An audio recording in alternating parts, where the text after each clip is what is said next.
Let me tell you about filmmaking on one of these. They can be great, but it doesn't mean that they automatically are great. You have to know how to make one of these work to get the most professional content out of them. And I see so many beginners that are creating content that could be so much better by avoiding a few simple mistakes.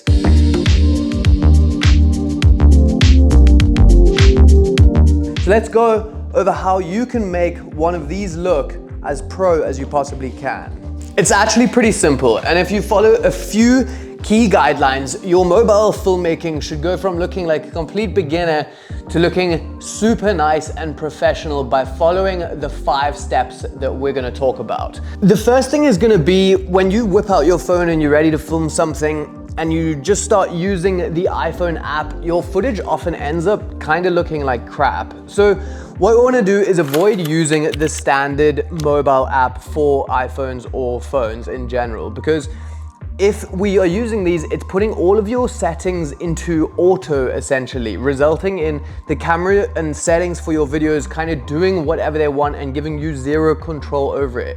We want to use a third-party app that turns our phone into a more professional camera by allowing us to control all of our key settings.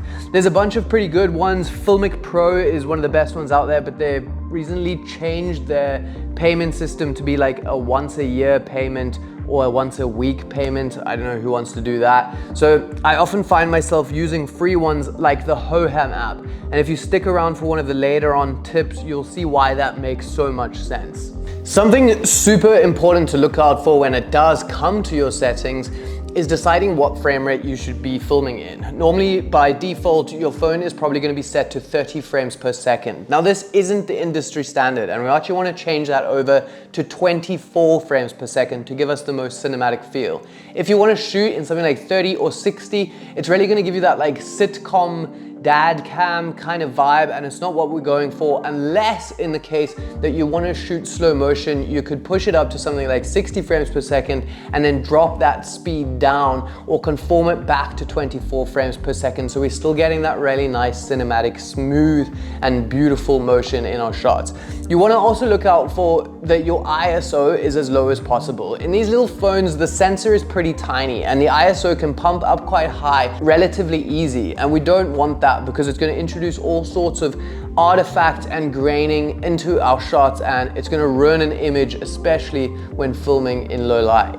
Tip 2 is going to be to kit your phone out in the same way that anyone would build a normal camera out. It's very seldom that you see someone just filming on a camera by itself like this. They generally have some sort of accessories to make the user experience easier and to help them eliminate some of the limitations that they might have in achieving the most professional look that they're after. Just like this camera right here has all sorts of accessories on it, because I don't just have the one camera sitting there by itself. I can achieve the professional look I want a lot easier when I build it out. In my opinion, building out a phone, one of the most easy and effective things that you can do is have a mobile gimbal to allow you to capture those super smooth, perfect shots. This video is made in collaboration with Hohem, and the new iSteady V3 is an amazing option if you do want to get those perfectly smooth shots with your mobile phone. This gimbal has some crazy features that allow you to do all sorts of unique shots, especially when you're filming yourself. It has things like this extendable selfie stick so that you can get crazy dolly shots or just selfie shots of yourself. It has this amazing removable remote so that you can fully control the gimbal without even touching it, as well as this amazing tracking sensor. So if you place this gimbal on the ground, you can still get crazy tracking shots and movement within your videos of yourself. Even if you aren't controlling the camera, they literally track you around and you can have all this like amazing solo B-roll movement. So having one of these is going to up your footage in a huge way. If you want to check out the Hohem iSteady V3, it's going to be linked in the top of the description. This is hands down the most versatile and effective mobile gimbal on the market right now. Phone stabilization is really great these days, but it still doesn't stack up to getting a shot on an actual gimbal. If you look at this shot right here, it's filmed on the iPhone 15 Pro and it's handheld. It does a pretty good job, but you still get a lot of shake in it. Look at the exact same shot when it's filmed on the Hohem iSteady V3. It's much smoother, it's perfectly smooth, and if you see them side by side like this, it's really night and day difference. So having this gimbal is gonna allow you to achieve a much more smooth and cinematic look. Tip 3 is gonna be focus and exposure. Let's say you wanted to get a cool reveal shot, so you put your camera behind some foreground and did a slide to reveal some sort of location.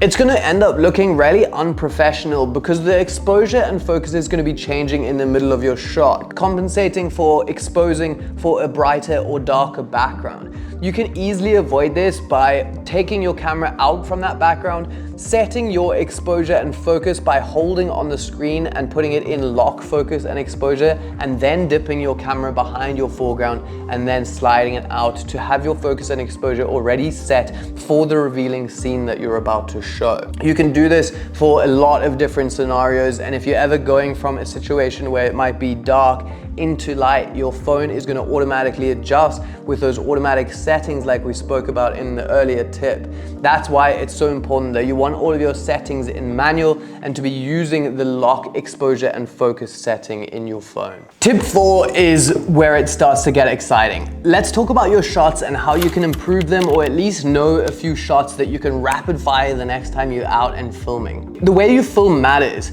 I like to hold the gimbal with 2 hands. The more points of contact you have, the more stable it's gonna be. For sure, some shots make more sense to have one hand when you're doing some crazy like low angle shots or crazy movements. But when I can, I'm getting 2 hands on the gimbal. The other thing is I wanna limit the amount of different movements I put into each shot. Instead of doing something like a push forward and then a pan, I like to divide all my shots into singular movements for each different shot. So if you do want to show that scene and then that scene, rather break it up into 2 different shots and do 1 push forward, end the shot, and then 1 slide or pan. But mixing them together gives a kind of weird feeling of someone kind of just standing around and like filming the different things that they see that are interesting. Break them up into individual points of interest, get 1 singular direction of movement for each shot and separate them. And that's not to say that you can't incorporate different moves in 1 single direction. I could definitely do like a pan down and push forward, but it's more about not doing like a push forward and then doing like a pan, or like a push forward and then pulling back. Divide them up into 1 continuous single thing for each shot within each one of the things that you're filming. Let's talk about some movement and some of my favorite shots I like to get when using a gimbal. I like to get some follow shots where I simply match the speed of my subject and follow them from behind. You could also do this from the front, but it gives this really nice feeling of everything rushing past with that beautiful smooth shot. You can pair this with something like a side tracking shot where you again match the subject's speed moving along, keeping them in the back third of that frame to give them some nose room and really get a beautiful shot of them going sideways, again with that background rushing past them. Another one I really like to do is like a wraparound vortex style shot. You can get down low. I think it gives a more grand feeling of the person being in this like cool area or something, and you can simply just wrap around them, making this really cool effect of this like parallax background moving really fast past them in the background. Having something like the extendable pole could help you do something like a really cool crane shot that looks like it might have been really hard to film or hard to capture, but in reality, we captured it with ease on a gimbal and an extendable pole. One of the most important things is to take note of depth.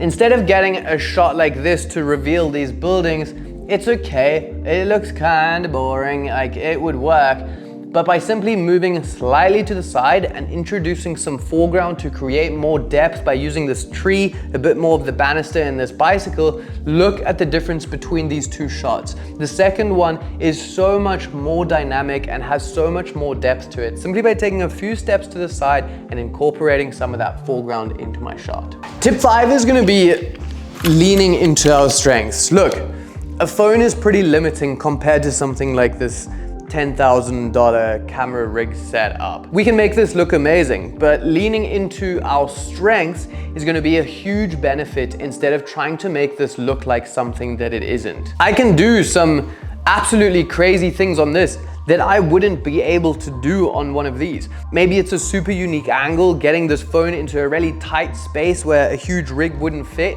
Maybe it's doing something where I need one hand, getting out of a car window, or having something that's super light and easy to move around that would never work with one of these. Maybe it's just some crazy selfie shot because I'm filming myself, but I still want to get all of this crazy movement, or even more, putting it on its tripod, using the tracking sensor to introduce movement into a solo filmed B-roll. I couldn't do that on one of these, no way. So just remember, you can create absolutely amazing content on your mobile phone, especially if it's paired with something like the Hohem iSteady V3. If you do want to find out anything more about this absolutely beast of a gimbal, it's going to be linked in the top of the description. I hope this video was useful and that you learned a little bit more about the power of mobile filmmaking in today's filmmaking world. And that, I'll see you in the next one. Have fun.